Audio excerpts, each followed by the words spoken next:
Muy buenas, bienvenidos al banquillo. Gracias por estar con nosotros en esta entrega especial de hoy. Vamos a hablar de los grandes alcances que tiene la cultura garífuna en nuestro país. Un segmento de la población de Honduras, ahora en todo el territorio nacional, pero con un enorme desarrollo y un arraigo histórico para el litoral caribe en el país. Por cierto, una de las poblaciones étnicas que más prestigio da a nuestro país. Está con nosotros Kenny Castillo Fernández. Kenny, ¿qué tal? Un gusto conversar y hablar un poco de la etnia garífuna que, a pesar del olvido que se sigue manifestando, es un ejemplo de superación en Honduras y en el mundo. Y vamos a tener espacio para hablar de mucho de ello. Así es, como siempre es un placer, Rosendo, estar sentado aquí, donde se han sentado muchísimas figuras del quehacer nacional. Así que pasar de entrevistado, de auditorio a entrevistado, para mí es un placer, agradecido por la oportunidad. Efectivamente, la comunidad garífuna es una comunidad de avance, un pueblo que cuando llegó a Honduras traía absolutamente nada. Sin embargo, cuando medimos el desarrollo a estas alturas, hemos visto unos alcances enormes. Sin embargo, Rosendo, tenemos que ser claros también que la comunidad garífuna está teniendo en toda su historia la problemática social más grave. Es en este momento. Entonces, conquistar espacios como estos nos sirve porque cada vez estamos buscando personas que nos ayuden a gritar, que nos ayuden a visibilizar la problemática, los éxitos y las historias de la comunidad. Bueno, más allá de los éxitos, que ya los vamos a ir destacando de la comunidad negra de nuestro país, ¿qué urge ahora para muchos pueblos? Y si bien, y ya lo planteábamos, que ni están en todo el país ahora, la mayoría de nuestros hermanos garífunas están en el Caribe. Sí, totalmente. Nosotros somos caribeños. Hay periodistas incluso que tienen una nación muy lejana del Caribe. Dicen en el fútbol, los caribeños dicen, pero si Honduras también tiene Caribe. En ese sentido, me gustaría partir de la problemática tierra, que es nuestro lío más grande, Rosendo, porque una persona sin tierra prácticamente no es absolutamente nada. Y desde los 90 para acá hemos visto una gran presión sobre la territorialidad garífuna y que estamos resistiendo hasta hoy día. A mí me gusta decirle a los jóvenes, los tiempos de antes eran muy tranquilos en la comunidad garífuna, había paz completa, absoluta, pero desde los 90 para acá hemos experimentado una gran presión sobre el territorio, sobre la playa, a partir de leyes políticas que se establecieron para la industria del turismo, y eso nos ha venido a traer grandes problemas. Bueno, es el tema tierra, sin duda, porque, por ejemplo, la presidenta de la organización Fraternidad Negra Hondureña ha dicho ella abiertamente que la comunidad garífuna es víctima de una política de exterminio, dice ella. Gente como Alex Shackelford frecuentemente emite tweets sobre la comunidad garífuna. La alta comisionada de las Naciones Unidas para los Derechos Humanos también. A mí me han llegado consultas desde México, porque también intervenimos en reportajes de colaboracionistas. Me han preguntado desde Argentina, desde España, México, Estados Unidos, ¿qué pasa con la comunidad garífuna? Aparentemente es en Honduras donde menos se estudia la comunidad garífuna, y para eso estamos nosotros, para poder ayudar a nuestra comunidad a gritar. ¿Sienten que hay muchos sectores de la sociedad desde el poder, entiendas ejecutivo, legislativo, que lo sigue utilizando? Totalmente, Rosendo. Aquí a la gente le gusta hablar de inclusión, pero ¿qué es inclusión? Es lo que le pregunto yo. Inclusión en la retórica, pero en la práctica es excluyente completamente. Porque inclusión no es proporcionar 3 o 4 chambas, poner un ministro o poner 4 empleados en el gobierno. Eso no es inclusión. Inclusión es ir directamente ahí al cuello de la estructura. Y con eso justamente, Kenny, eso es. Se ha dicho, esta administración o aquella administración sí fue consecuente con las exigencias de la comunidad garífuna, y si no, vean cómo desarrollamos, pero no es con un proyecto, con el desarrollo de una iniciativa determinada, que se van a sentir parte del desarrollo de Honduras, habrá que ir más a fondo. Totalmente, a la parte estructural, al ADN de esta nación, a las cosas que se empezaron a dibujar en el siglo pasado y antepasado. Esa es donde nos tenemos que tener. No sirve o sirve muy de poco darle chamba a 3, 4 personas. Eso no es inclusión, Rosendo. Y yo les digo, inclusión es otra cosa. Inclusión es cuando Donald Trump, en su primer informe a la nación, dijo, ¿saben qué? Hemos aumentado la empleomanía entre la comunidad afroamericana. Eso es inclusión. Pero poner un ministro que va a estar ahí haciéndole los mandados a no sé a quién, eso no es inclusión. Inclusión es, digamos, decir, vamos a proporcionar un 10% de los empleos van a ser para esta comunidad. Ahí sí. O inclusión es decir, qué sé yo, bueno, vayan, pregúntenle a Lula en Brasil, que es inclusión, que ha fundado hasta universidades para los afros, que se ha preocupado por decir, bueno, en estos 5 años vamos a tener 200 doctores producto de becas del Estado brasileño, o lo que hizo Evo Morales, o lo que han hecho en Estados Unidos, donde la vocera actual del presidente es una afroamericana. Eso es inclusión. Pero aquí la paja es inclusión y la práctica es exclusión. Ahora, ¿cuándo se han sentido más considerados o más incluidos si partimos de los últimos 40 años tras el retorno al orden constitucional con nuevas políticas de estos nuevos temas que llamamos inclusión los negros en Honduras? Sí, bueno, hay que distinguir muy bien lo que han hecho los gobiernos y lo que han hecho, digamos, los entes internacionales. Por ejemplo, en el gobierno de Porfirio Lobo, aquí llegó a funcionar una Secretaría de Estado para el Desarrollo de los Pueblos Indígenas y Afrodescendientes. Nosotros consideramos que ese era un paso gigante, porque por lo menos teníamos ya con quién hablar directamente. Pero ¿qué es lo que aconteció después? Poco a poco se fue degradando al extremo tal de que hoy ya no existe. Hay envidia entre la comunidad, pasa eso. Consulto esto porque es lo que hemos escuchado cuando hay miembros de la comunidad garífuna que están triunfando, que están dando un paso al frente, pero siempre está la zancadilla, como este no debe seguir adelante. Sí, sí hay, totalmente. Rosendo, nosotros cuando estamos viendo la historia, por ejemplo, y nos vamos allá a 1800 y algo, en la época de la Reforma Liberal, la gran pregunta era, ¿cómo vamos a desarrollar este país? Cuando escucho, por ejemplo, algunas narraciones que pasa HRN con la voz de Diógenes, cuando éramos solo 2 millones, o más atrás, cuando éramos 800,000, la pregunta es, ¿cómo vamos a desarrollar este país?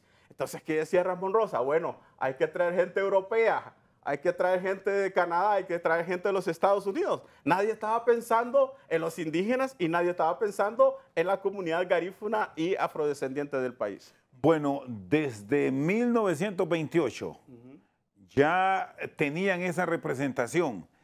¿Y qué pasó? ¿Dónde encontraron cortes o hasta aislamientos para la comunidad que, si nos vamos casi un siglo atrás, ya tenían una representación, y hoy, revisando la estructura, y vamos a comenzar con el Estado como tal, sí, apenas figuran hombres de muy buena valía, por cierto, como Walter Miranda Sabio, sí, primer magistrado en más de 200 años de vida política de Honduras de la comunidad garífuna. Totalmente. El primer diputado que nosotros reconocemos, que la historia nos dice a nosotros que fuera garífuna, Catarino Castro Serrano, 1928. Pero el gran problema con los políticos garífuna es que no son escogidos por su propia comunidad, sino que son escogidos en base a caudillismo, en base a popularidad. Es decir, terminan siendo, no sé si cabe este término, Kenny, impuestos. Sí, totalmente. Decidido por el dueño del partido.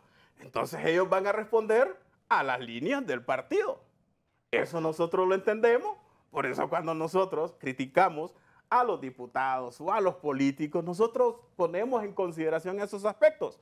Ahora, si cambiara, si hubiera una verdadera democracia en la escogencia de estos líderes, fuera distinto. ¿Cómo, por ejemplo, debe hacerse la selección? Vamos en menos de 2 años a presentar ya planillas para cargos de elección popular. Sí. ¿Cómo debe ser la participación de la comunidad garífuna, independientemente del partido que lo vaya a postular, pero para figurar sin la imposición, en el entendido de que Kenny me agrada y viene porque viene y punto? Pero tal vez hay otra persona allá en el Triunfo de la Cruz, en San Bocrit, en todas estas comunidades garífunas de Atlántida, que son más populares que Kenny, pero lo impusieron. Sí, eso es lo que ha venido pasando. Nosotros le decimos a los partidos políticos que escuchen al pueblo, que vayan, hagan encuestas, que cuenten con los patronatos, con las organizaciones y que, si es posible, implementen un sistema para sacar a las personas que realmente tienen liderazgo y personas que realmente van a representar las cosas que quiere el pueblo. Eso es lo que diría yo, en ese sentido. O podríamos hacer como hacen en Colombia, el sistema de cuotas, pues. El sistema de cuotas se le ha pedido al Tribunal Supremo Electoral de Honduras la implementación de esto. Pero también esas reformas políticas no se han implementado acá. ¿Y qué es eso? Que básicamente hay un mecanismo alterno de escogencia de líderes de los pueblos indígenas y afrodescendientes. Y eso sería un gran paso.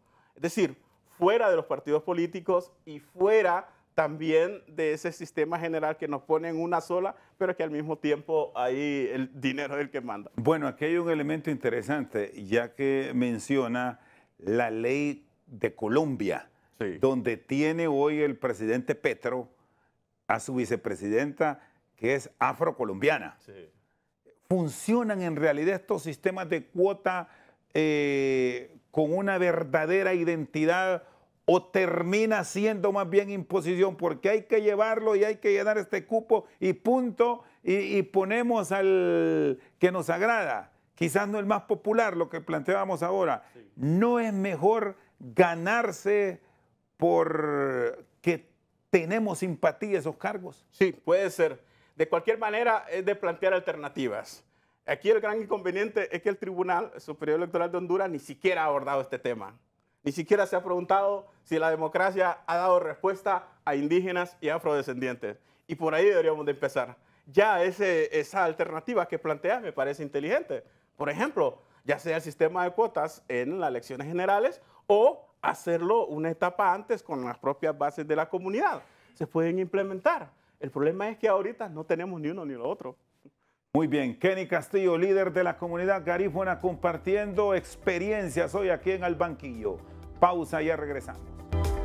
Seguimos al banquillo con nosotros el líder de la comunidad garífuna, Kenny Castillo, periodista también. Soy periodista, sí, señor. ¿Por qué la decisión de ir a este mundo de la comunicación? Porque debemos decir que también Kenny destaca con publicaciones de orientación, de guía, de apoyo a la comunidad garífuna, tanto nacional como internacional.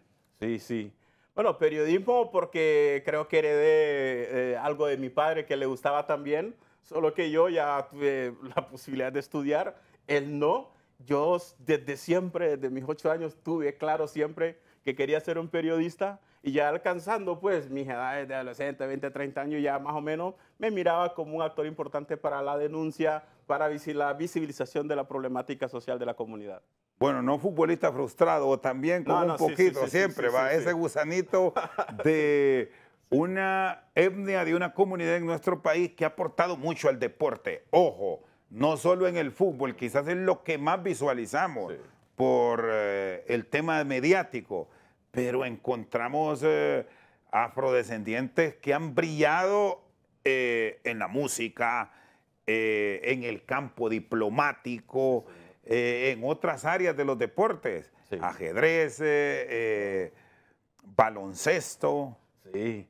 Bueno, Gerardo Martínez Blanco era un diplomático de primer nivel. Embajador de Honduras en la Organización de las Naciones Unidas. Totalmente. Y recordamos del doctor Martínez Blanco una admiración hacia él por parte de otro diplomático de primera en Honduras, Carlos Roberto Reina Idiáquez. Sí, fueron compañeros con él, Pero además hay un caso bastante interesante en la comunidad de Rosendo. Yo que le doy todos los días seguimiento a la noticia de la comunidad garífuna, en Estados Unidos hay 3 garífunas nacidos y criados en Santa Rosa de Aguán, en el departamento de Colón, que son científicos y están ahí haciendo estudios muy interesantes en los Estados Unidos, Rosendo. La gente se marcha por las oportunidades y en eso también nos hemos destacado.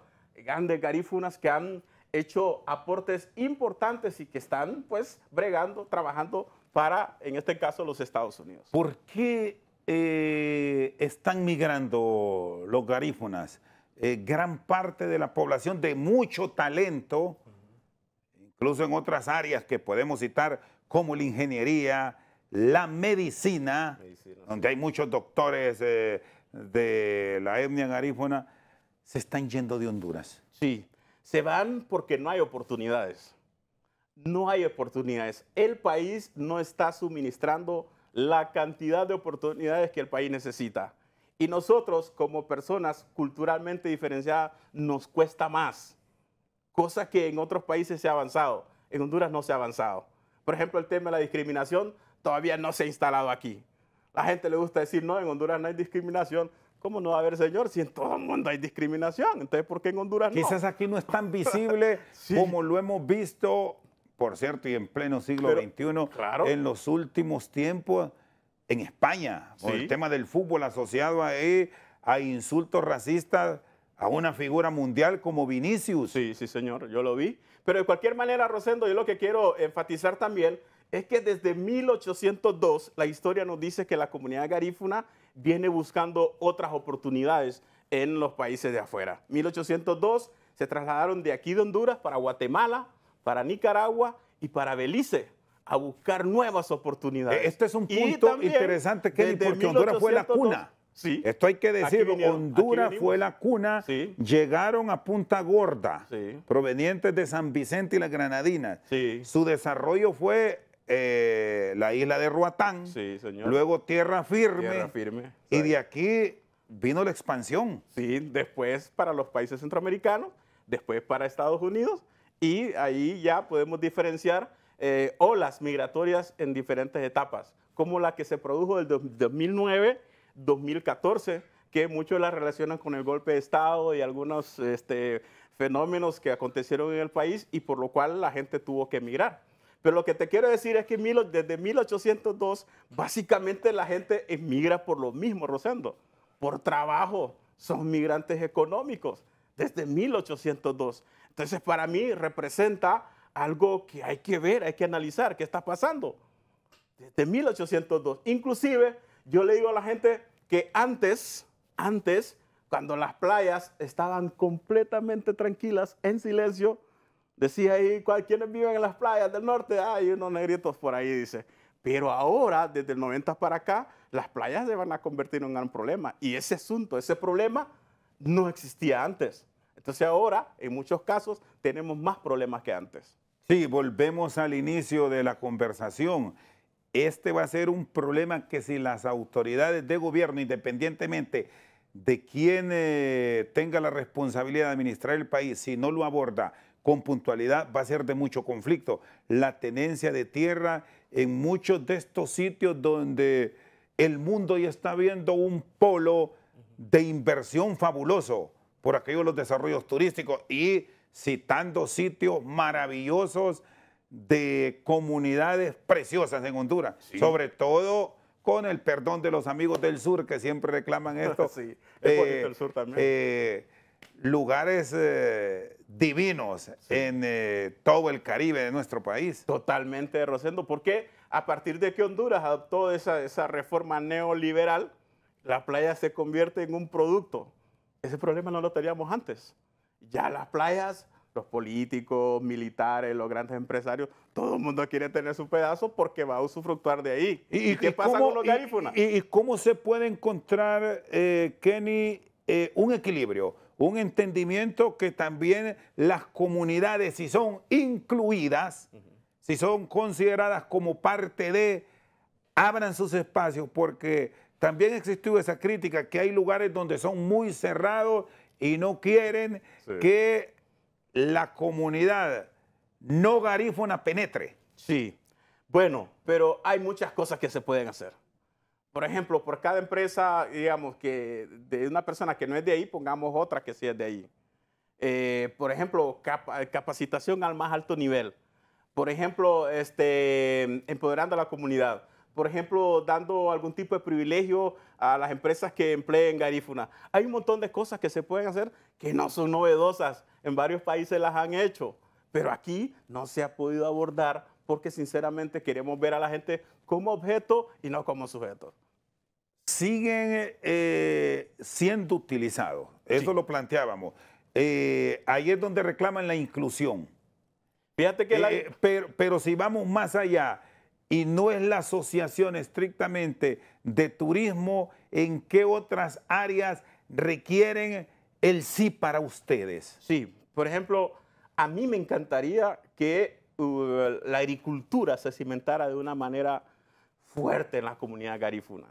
Tenemos buenos ejemplos, por ejemplo, lo que está haciendo la Ofrane, que están criando pollos ahí a gran escala, que están sembrando cocoteros, bajo el ideal de poder exportar ahí a las comunidades garífunas. Entonces, eso se puede replicar en diversas comunidades. La industria pesquera también. Se pueden hacer muchas cosas por ahí. Hay tantas cosas que se pueden hacer porque definitivamente en las comunidades garífunas todo está por hacer. No podemos solo. Hasta el momento, siempre repito, la comunidad garífuna ha caminado sola. Pero si tuviéramos ese acompañamiento, ese amigo en donde podamos caminar a la par, sin duda alguna, que son polos de desarrollo para el país. Bueno, planteaba al inicio este tema de la envidia, que creo que en todas las sociedades existe. Quienes han logrado triunfar dentro de la comunidad volvieron y se identificaron como ustedes, como muchos de los hermanos negros que sufren con ellos. Hay ejemplos puntuales para que los podemos citar. El caso de los hermanos Palacio, Ajá. que por cierto los saludamos, siempre pasan pendientes de al banquillo. La familia de Wilson y de Jerry y de Milton y sus padres. Ellos llegaron después de que triunfaron y apoyaron el desarrollo de la comunidad, y así podemos ver muchos otros ejemplos de hombres de bien. Pero al tener tanto triunfo, ¿añoran ustedes un ejemplo como este de los Palacios y otra familia para sus comunidades? Sí, sí, excelente, Rosendo. Sinceramente, yo pienso que la referencia es positiva y, digamos, mi trabajo periodístico lo he enfocado ahí, a que nosotros mismos tenemos la capacidad de levantarnos y promover el desarrollo, porque de todas maneras, vos lees los libros, no estamos insertos en los diseños económicos de este país, tenemos que hacerlo nosotros. En ese sentido, Wilson Palacios y su familia, sí tuvieron ellos una interesante iniciativa, que sí, muchos lo han hecho, lo que pasa es que no gozan de la publicidad que requiere, pero sí lo están haciendo y podemos ver ahora que aquella sociedad que se decía que éramos pescadores solamente y de pequeños agricultores, hoy ya hay personas en diferentes campos del conocimiento haciendo cosas importantes. Bueno, porque así podemos encontrar, y ya lo señalábamos, no solo el tema del deporte, Sí. hay hombres que han brillado con luz propia, Sí. que desgraciadamente y por esas circunstancias de la vida no están en el país porque trascendieron tanto que donde fueron a vivir y a desarrollar sus ideas o a estudiar, allá se quedaron porque allá sí les valoraron. Fíjate que una vez yo estaba en Trinidad y Tobago con HRN, nos fuimos a cubrir el partido de Honduras contra Trinidad y Tobago, donde muere Maco Pinto, y ahí estaban, fuimos, ahí iba Raúl, iba Dago, iba Eddie de la Ceiba a narrar, y me aborda un amigo, Misquito, que estaba trabajando en Venezuela, y me dice, oíme Kenny, fíjate que el agregado militar de Estados Unidos en Venezuela es un garífuna, me dice. Es de Santa Rosa de Aguán, me dice. De verdad, le digo yo, ¿en serio? Sí, me dice, yo hablo con él porque mi esposa también es de Aguán, me dice. Entonces, lo que necesita la gente son oportunidades. Abramos las oportunidades. No hay tales de que este es más inteligente porque tiene una tez menos oscura, o el otro es tonto porque tiene una piel más oscura. No, el sistema de oportunidades es lo que tenemos que abrir. Muy bien, Kenny Castillo está con nosotros al banquillo hablando de los éxitos y las dificultades que tiene la comunidad garífuna en nuestro país. Pausa, ya regresamos. Seguimos al banquillo con el líder garífuna Kenny Castillo. Bueno, había un tema que lo abordamos y se quedó ahí pendiente. Quiero que lo profundicemos, el tema de la discriminación. Porque por más que nos digan que no, y ya lo hemos planteado, sí, a su manera se vive aquí en Honduras. Incluso yo recuerdo, Kenny, del conflicto del doctor en su momento Tulio Mariano González, que se enfrentó con el que era presidente de Banadesa, que se refería muy despectivamente a él. Sí, recuerdo. Es cierto, en esa oportunidad sí nos pronunciamos a favor del doctor. Y el tema de la discriminación, Rosendo, es un tema que causa bastante división en el país. Ya hay gente lista para decir, no, es que no hay discriminación en Honduras. El problema es que no estudian, el problema es que, no sé, tantas cosas. Pero sí hay discriminación. Yo, por ejemplo, entre 2018 y 2019 me dediqué a estudiar eso. Y me di cuenta, lo que te decía, que cuando este país va a empezar su era como país independiente, los pensamientos de aquella época era cómo vamos a desarrollar este país. ¿Y cómo pensaron en desarrollarlo? Trayendo gente de Europa, ¿no? Trayendo gente de Palestina, trayendo gente de otros lados para que desarrollaran en Honduras. En ningún momento pensaron ellos, vamos a crecer, vamos a engrandecer ese país con indígenas y afros. No era ese el planteamiento. Entonces, ¿qué significa eso? Pero no solamente eso, sino que hemos visto leyes, políticas que son realmente discriminativas. Yo te pongo, por ejemplo, el caso de la ley de las municipalidades. Las municipalidades han sido un ente bastante nefasto para las comunidades garífunas. Solo te pongo el caso de Corozal. Cuando decidieron aumentar el casco urbano de La Ceiba, el cementerio de mi pueblo queda en Ceiba. ¿Qué te parece? Eso no tiene sentido. Pero de todas maneras se han emitido leyes y políticas que son nefastas contra la comunidad. Hay que revisarlas. Por ejemplo, te digo, cuando hablamos de áreas protegidas, estas que están últimamente haciendo áreas protegidas en el país, lo primero que hacen es prohibir, digamos, sacar pescado, sacar, digamos, la fauna y todo eso. Y ahí es una prohibición que va directamente a golpear el derecho a alimentación de la comunidad. Por eso digo yo que realmente hay que pensar las cosas y no, definitivamente no lo dudo. Yo no tengo ninguna duda cuando digo que sí hay discriminación, sí lo hay. Lo que pasa es que también hay que invertir el estudio, ¿eh? Hay que verlo desde las oportunidades. Quiénes participan en esto, quiénes están en este grupo selecto. Y cuando visibilizamos esas cosas, entonces sí nos damos cuenta que realmente la discriminación es estructural en nuestro país. En los estudios que han realizado desde la organización que diriges, ¿cuál es la forma más común que estamos viendo ahora de discriminación? El empleo. Fíjate que yo cuando hice un reporte, y la CAF lo acaba de decir, dijo la CAF el año pasado que estudiaron y lo hicieron público este año, dice que el desempleo tiene una gran relación con la discriminación racial. Entre más oscuro sos, más posible es que no encontres empleo. Lo dice la CAF. Pero de todas maneras lo que te quiero contar es que una muchacha en un restaurante de La Ceiba estaba con su pelo así todo frondoso y le pareció mal a un blanquito que venía de los Estados Unidos. Vino él, la reportó, ¿no? Y el jefe le dice, fíjate que esto y esto y esto. Y bueno, vino la muchacha como pudo, se arregló. Y al final de la jornada, como dice el tema de la selección, le dijeron, ¿sabes qué? Ya no te necesitamos. Vas para afuera. Ese es un franco caso de discriminación. Y así hay muchos ejemplos más, ¿no? A mí una muchacha me contaba, por ejemplo, se gana una beca al Japón y cuando tiene que ir ahí a presentarse, no esperaban una garífuna. Sorprendidos. Hey, ¿y qué está pasando aquí? Soy garífuna, ¿y cuál es el problema? Entonces vemos esas cosas, son diarios. Lo que pasa es que no gozan de la publicidad como lo tiene Vinicius en España o los problemas que hay en Estados Unidos. Lo que pasa es que esos países sí ya entendieron que la discriminación racial es un problema social, es un flagelo. Entonces lo aborda, ya no lo permite. En cambio aquí en nuestro país todavía sigue normal. ¿Hay un estimado, Kenny, o números de cuántos garífunas están formando parte de la estructura del Estado? No importa, no hablemos de los cargos visibles, puros, que se pueden observar a nivel de la Corte Suprema de Justicia. No lo sé, Rosendo. No tenemos las estadísticas, pero yo al principio de este gobierno sistematicé como 20 despidos garífunas. Ahí los tengo con nombre y apellido. En muchos casos no lo publiqué porque Pero las personas me decían, no lo publiques. Se sacaron alrededor de 20 garífunas y sí. ¿Entraron cuántos? ¿No? ¿O no tienen? Sí, entraron algunos, pero esa no es inclusión, eso es gobernar con mis amigos.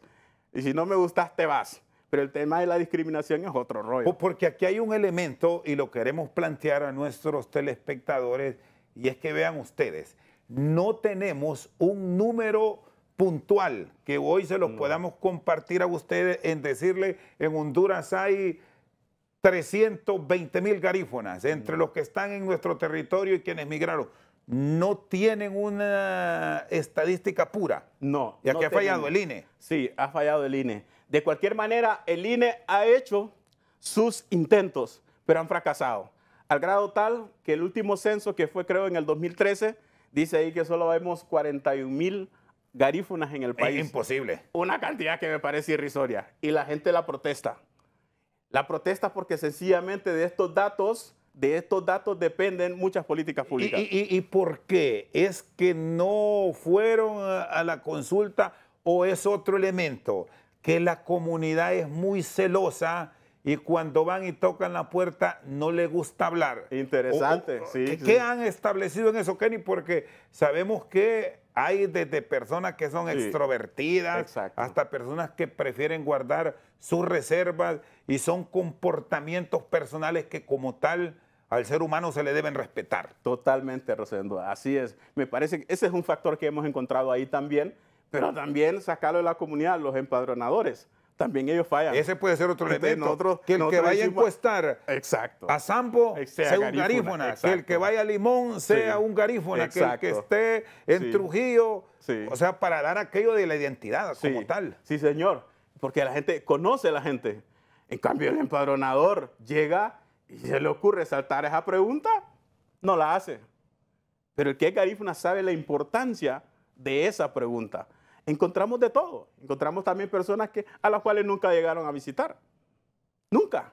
Entonces sí, nosotros creemos que había un problema en esa encuesta. Y a través de este programa queremos demandar que el próximo censo sea serio, sea pegado realmente a la realidad y con los estándares que tiene que haber. Y como decís, hay que contar con empadronadores garífunas. Tenemos que conocer mejor este país. ¿Cuál es la comunidad? Esos datos sí creo que los tienen. ¿Cuál es la comunidad más auténtica? Mira, garífuna en Honduras, negra de Honduras, que siempre se terminan penetrando la sociedad, y ya vamos a hablar de eso porque tenemos afro con mezcla de tailandesa, afro con mezcla de hindú, afro con mezcla de chino, de japonés, etc. Vamos a hablar de eso. Pero si vamos a revisar las comunidades de Honduras, Kenny, ¿cuál es la más pura? Nosotros sabemos que el aislamiento va a ser un factor. En ese sentido, la gente de Iriona, que está mucho más lejos en las profundidades de este país, son las mejores preservadas. Yo soy de un pueblo... Iriona, Colón. Sí, de una comunidad que es parte de Atlántida, a la par de La Ceiba, para llegar a Corozal, 11 kilómetros de La Ceiba. ¿Verdad? Ese es un factor también. Ya penetró. Para la pureza de las expresiones culturales y todo. Ya estamos prácticamente mezclados. Pero seguimos siendo una comunidad garífuna, pero con también una dinámica social interesante.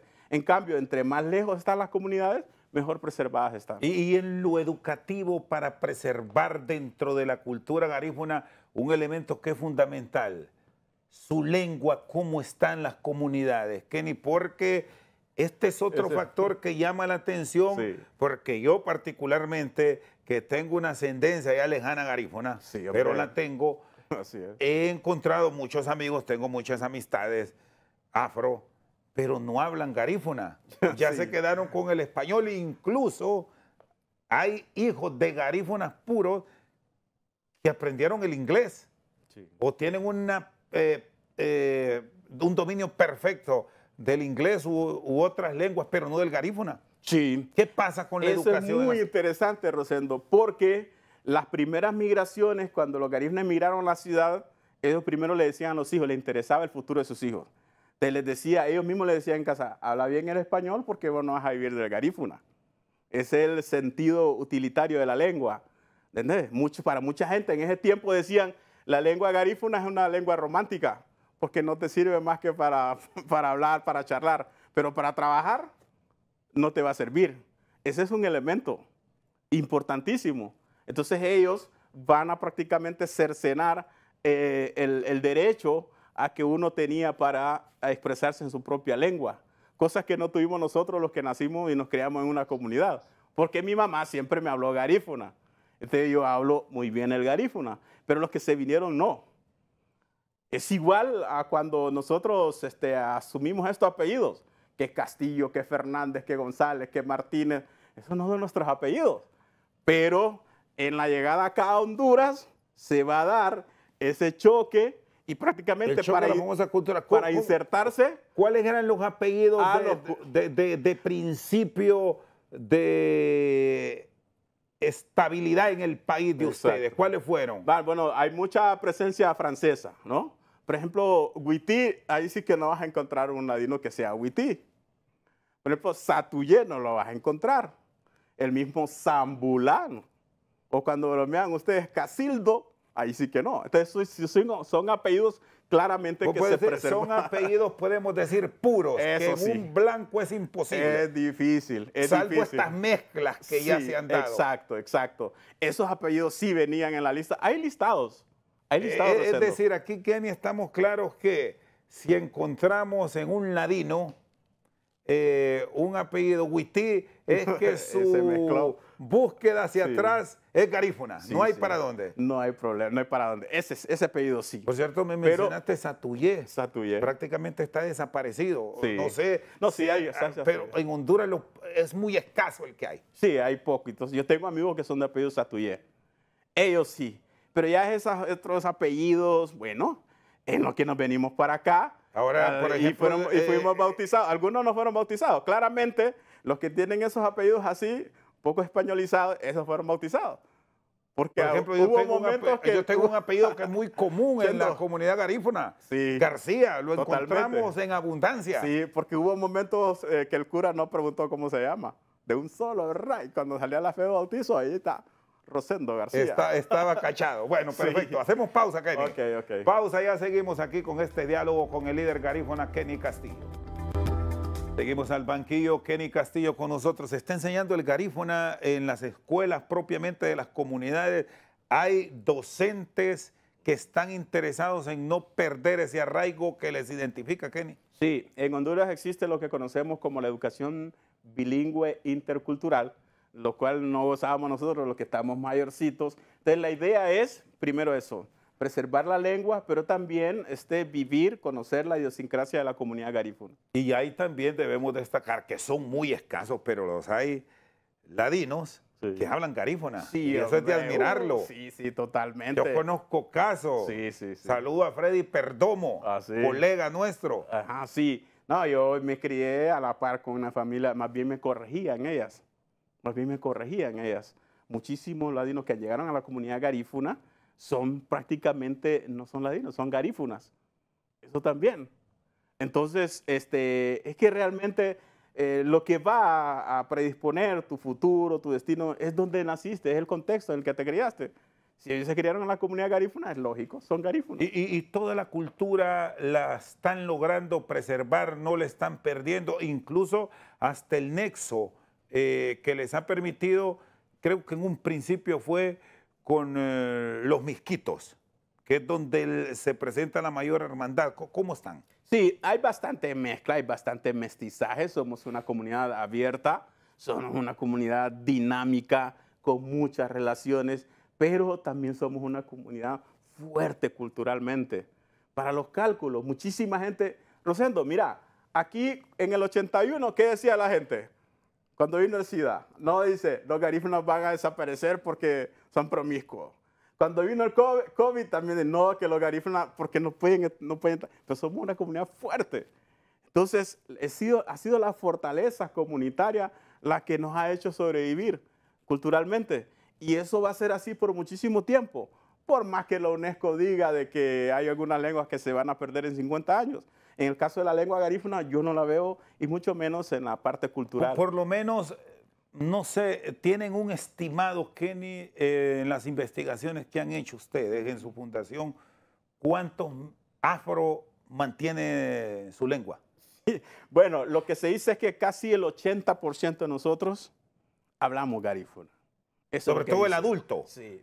Pero, ¿y los niños cómo están? Porque ahí está un punto que va a ser fundamental para el futuro. Sí, no conozco el dato de los niños, pero las estimaciones cifran de que en un 80% hablamos garífuna.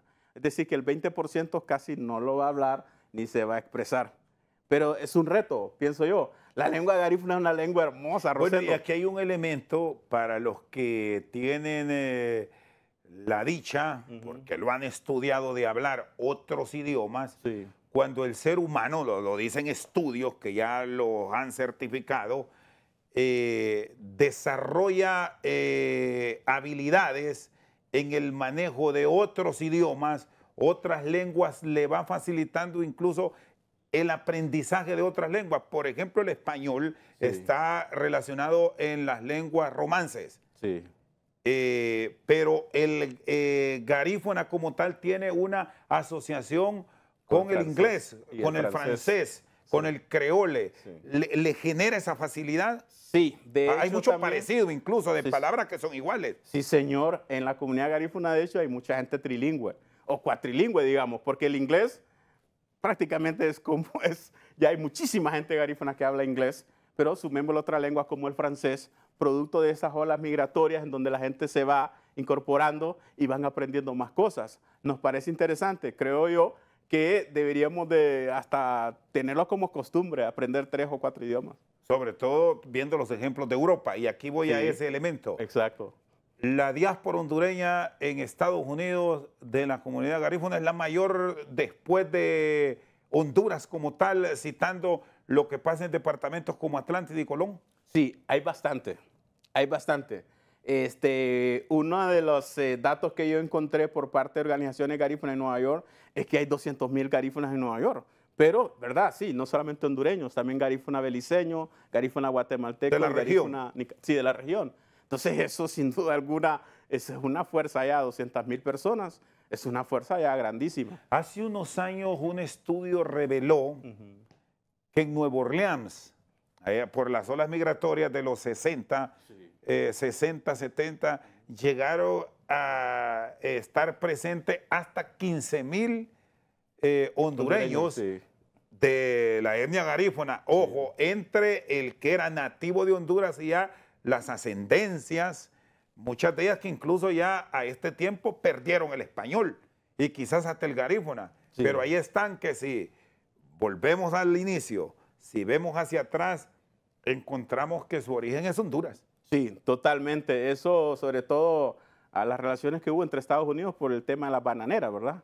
Que muchos garífunas trabajaron también en las industrias bananeras.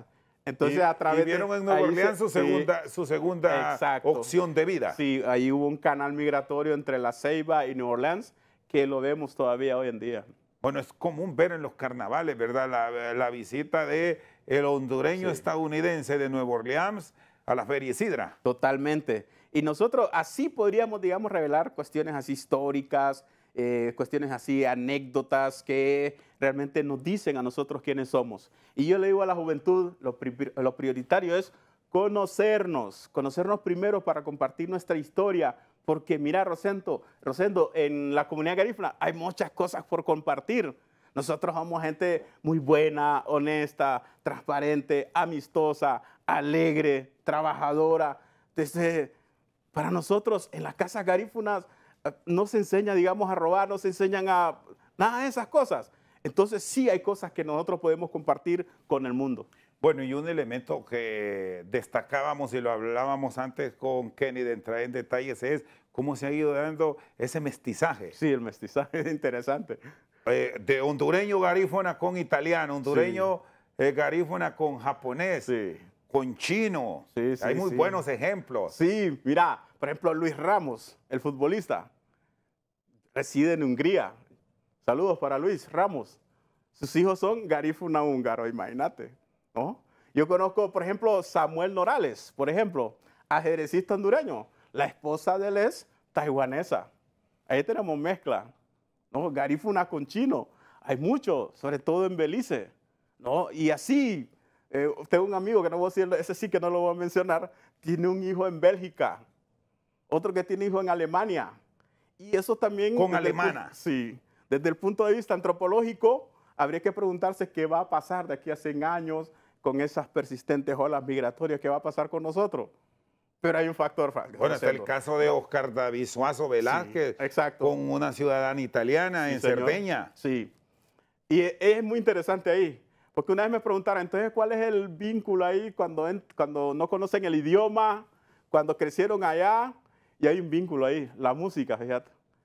Pudieran haber nacido en China, pero cuando escuchan la música garífuna, ahí Hay está, una conectividad Hay una- de vida imposible de quitarla. Eso no es posible totalmente. Ahí empiezan ahí a bailar. Hemos tenido testimonios preciosos de extranjeros garífunas que a los 19, 20 años vienen a conocer y es una felicidad, no se vuelven a marchar de la cultura. Y el tema de la alimentación, de la gastronomía, que es una cosa maravillosa, ¿se mantiene tanto como la música o ya eso sí es complicado mantenerlo? No, la gente, la gastronomía garífuna se mantiene totalmente, ¿no? Nosotros que vivimos en la ciudad nos cuesta un poco más. Cada fin de semana, por ejemplo, Pues, pero sí se mantiene. Y bueno, y aquí hay otro elemento. Hay mucho afro hondureño en la Gran Bretaña, la diáspora en Londres. Ha crecido. Estábamos viendo unos números impresionantes cómo ha crecido. Ha crecido. Fíjate que en 2015 me tocó entrevistar a Iván Romero en Londres. Y me acuerdo que él me dijo, mira, me dice, aquí tenemos como 35 garífunas, me dice, 2015. De los identificados, Sí. siempre hay uno que Sí, por sí, asuntos sí, de sí. documentos ya sabemos qué Se pasa. queda tranquilo. Pero anda ahorita, garífunas.